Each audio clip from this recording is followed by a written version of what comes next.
अवधूत चिंतन श्री गुरुदेव दत्त श्री स्वामी समर्थ. नमस्कार स्वामी भक्तांनो, तुमचे भक्तिमय चॅनलवर स्वागत आहे. तुमच्या कुटुंबात आनंदाचा वर्षाव हो हीच स्वामी माऊली चरणी प्रार्थना. बाळा, आता तुझ्या घरातील वाईट शक्तीचा नायनाट होणार आहे. तुझ्या बंद नशिबाचे दरवाजे आज उघडले जाणार आहेत. होय बाळा, हा संदेश जर तू टाळला तर मी तुझ्या घरी परत कधीच येणार नाही. त्यामुळे हा संदेश शेवटपर्यंत ऐक. आपण सर्वांनी कधी ना कधी अनुभव घेतला असेल की काही नातेवाईक आणि शेजारी बाहेरून गोड बोलणारे आणि आपले हितचिंतक दिसतात, पण आतून त्यांच्या मनात आपल्याबद्दल कपट, द्वेष, मत्सर असतो. हे लोक समोर हसतात, पण पाठीमागे आपलीच निंदा करतात. आपल्या प्रगतीचा त्यांना हेवा वाटतो आणि ते आपल्याला कमजोर बाजूंचा फायदा घेण्याचा प्रयत्न देखील करतात. तुम्ही पाहिलं असेल, जेव्हा तुम्ही आयुष्यात काहीतरी चांगलं करण्याचा प्रयत्न करता, तेव्हा तेच लोक तुम्हाला खाली खेचण्याचा प्रयत्न करत असतात. आणि जे तुमच्या सर्वात जवळचे असतात, शेजारी, तर फक्त संधीच्या शोधात असतात की कधी तुमची एखादी चूक पकडावी आणि ते पूर्ण वस्तीत पसरवावी. हे सगळं ऐकून तुम्हाला वाटत असेल की चूक माझीच आहे, तर नाही, तुमची चूक अजिबात नाही, तर त्या विषारी नात्याची आहे, जे तुमच्या आजूबाजूला सापासारखे लपलेले असतात. पण स्वामी भक्तांनो, काळजी करू नका. आज मी तुम्हाला काही महत्त्वपूर्ण गोष्टी सांगणार आहे, जे तुम्हाला या लबाड, धूर्त, कपटी लोकांपासून वाचवण्यास मदत करतील. ही तत्त्वे केवळ तुम्हाला त्यांच्या प्रभावापासून सुरक्षित ठेवणार नाहीत, तर तुम्हाला इतके मजबूत बनवतील की हे लोक तुमच्यासमोर मान झुकवण्यास मजबूर होतील. त्यामुळे हा संदेश तुम्ही शेवटपर्यंत ऐका. चॅनेलवरती नवीन असाल तर संदेशाला लाईक करून चॅनेलला सबस्क्राईब करा आणि लव यू गॉड टाईप करा. स्वामी भक्तांनो, प्रत्येक माणूस आधी स्वतःचा स्वार्थ पाहतो. हे ऐकायला कठोर वाटू शकतं, पण हे जीवनातील सर्वात मोठं सत्य आहे. तुम्ही कोणावरही कितीही प्रेम करा, त्याच्यासाठी कितीही त्याग करा, पण जेव्हा त्याच्या फायद्याची गोष्ट येते, तेव्हा तो तुमच्याबद्दल नाही, तर स्वतःबद्दल विचार करतो. अगदी सांगायचं झालं तर आई वडील, भाऊ बहीण आणि जोडीदार आपल्या स्वार्थापुढे नात्यामधील भावनांना मागे सोडतात.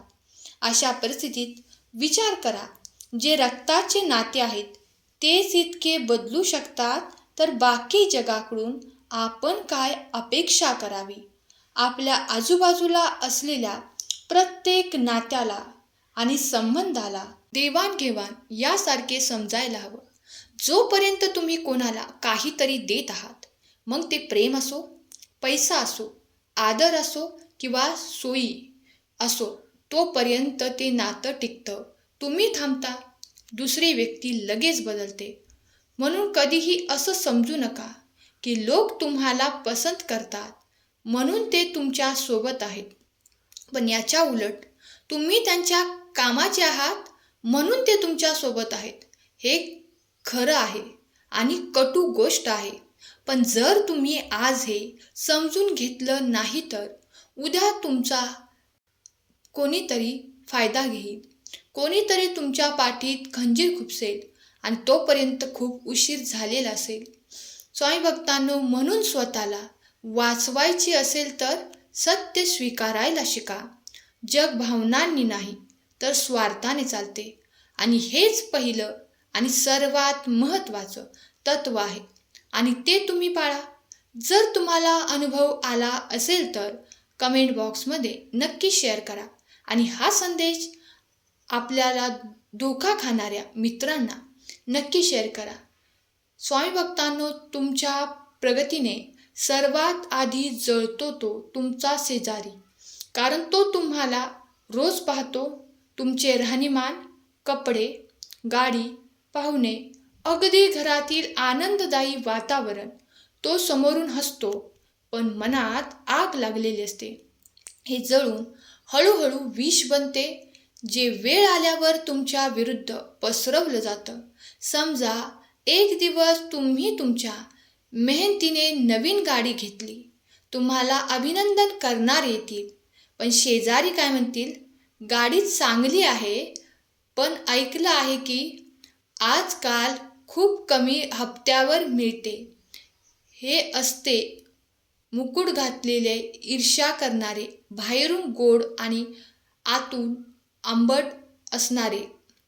जो व्यक्ती तुम्हाला सर्वात जवळून पाहतो, त्यांना तुमच्या सर्वात खोलवरच्या कमकुवत बाजू माहीत असतात आणि ते सर्वात मोठे धोके बनतात.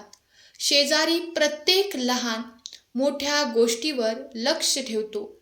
तुमचे घर कधी रंगवलं, कोणी मोबाईल घेतला, कोणत्या नातेवाईकाचं येणं जाणं आहे, आणि या सगळ्या गोष्टी तो मनात घोळवत राहतो. तुलना करतो, ईर्ष्या करतो आणि तुमच्या घसरणीचे तो अगदी मनापासून वाट पाहतो. म्हणूनच सल्ला दिला जातो की शेजाऱ्याला भेटा, पण मन मोकळं करू नका. हसा, पण रहस्य कुणाला सांगू नका.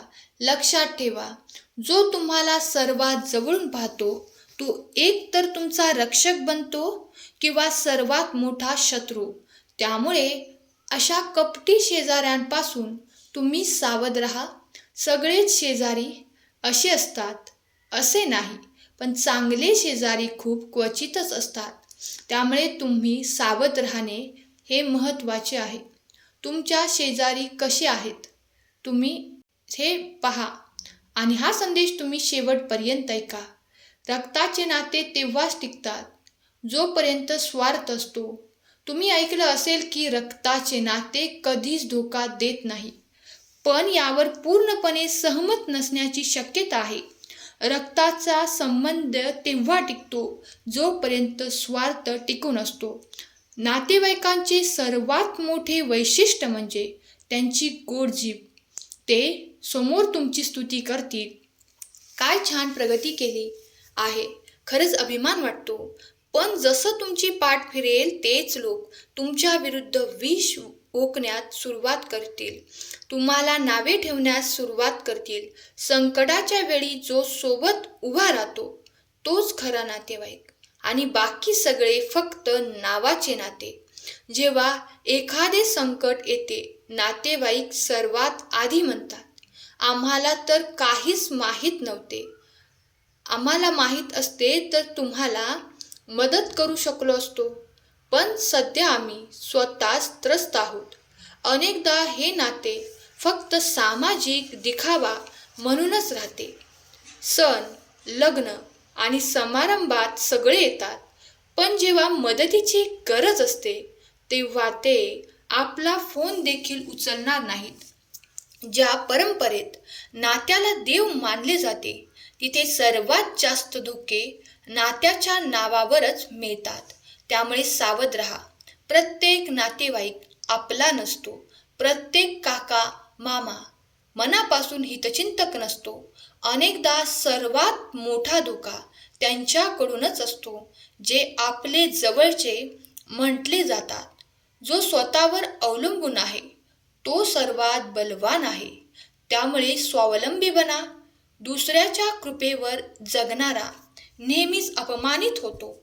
अनेकदा पण विचार करतो की जेव्हा संकट येईल तेव्हा कोणीतरी नक्कीच आपल्या मदतीला येईल. अशी मदत काय कामाची? नातेवाईकांजवळून मदत घेण्यापेक्षा भगवंताची मदत घ्या. भगवंताचा धावा करा. सहमत असाल तर श्री स्वामी समर्थ टाईप करा आणि संदेशाला लाईक करा. चॅनलला सबस्क्राईब करा आणि आपल्या प्रियजनांना संदेश शेअर करायला विसरू नका. आजचा संदेश शेवटपर्यंत ऐकल्याबद्दल धन्यवाद. स्वामी तुम्हा सर्वांच्या सर्व चांगल्या इच्छा पूर्ण करोत, तुमच्या कुटुंबाला सुखात ठेवोत, आरोग्य प्रदान करोत. ही स्वामी माऊली चरणी प्रार्थना. केलेली सेवा स्वामी चरणी अर्पण करते. श्री स्वामी समर्थ. जय जय स्वामी समर्थ.